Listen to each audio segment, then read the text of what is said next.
Hi, welcome to another edition of The Gray Area. We're moving forward toward the budget, albeit a little bit late this year.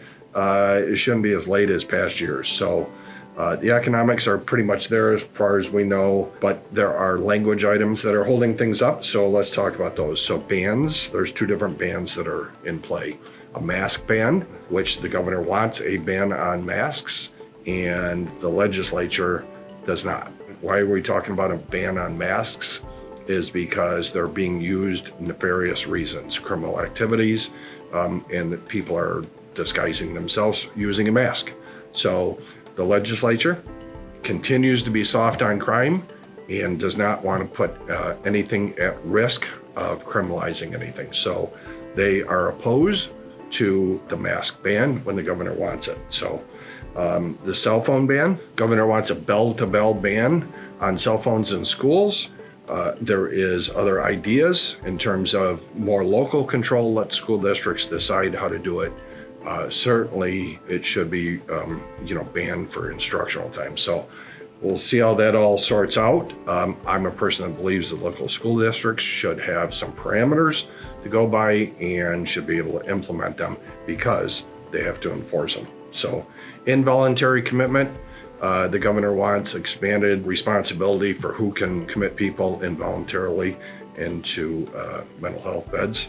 So that is a point of contention and discovery. The laws that really changed how discovery was done in terms of the DA's office and everything. This is another example of implementation of laws that go too far one direction because we pass them in haste. And then we have to do course corrections. You've seen that with bail. We had to do course corrections. They're proposing course corrections with discovery, which is all the process of the DA's office being prepared to go to trial. A lot of cases are being dismissed because technicalities of discovery. So that is a course correction the governor is looking to make. We would encourage the governor also to take a look at HALT and make a course correction on HALT, because that is yet another example of things that go too far and they have to be brought back to some sort of reality. The 47.3 was the executive order.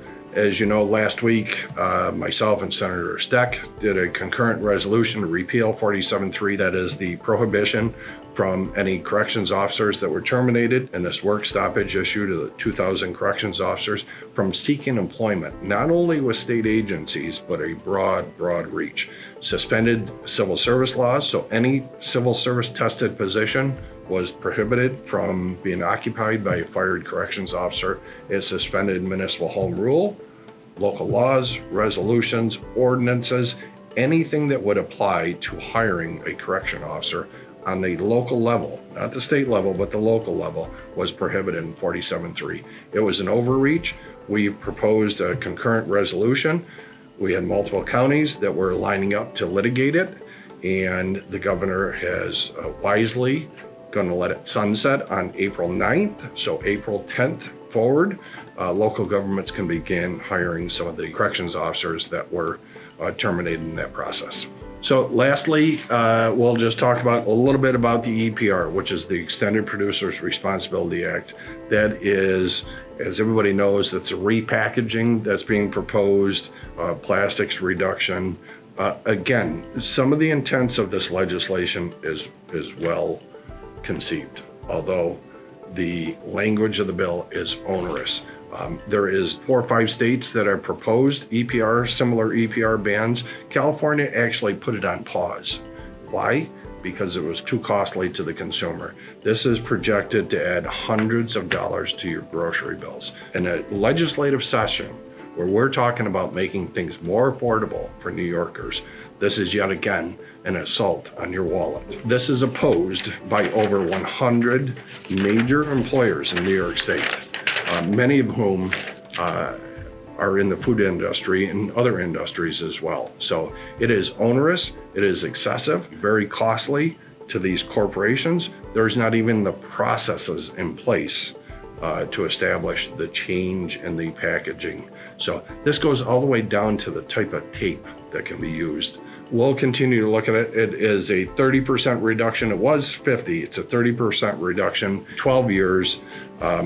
But the other thing that this doesn't include is advanced recycling processes. So this is steaming forward real fast, and it is going to be very costly to you as a consumer. Thank you for everyone that came by our office this week. It's an honor and a privilege to serve you. It is important that you come by and advocate for whatever is important to you, because we need to hear from you folks as we move forward in the legislative process.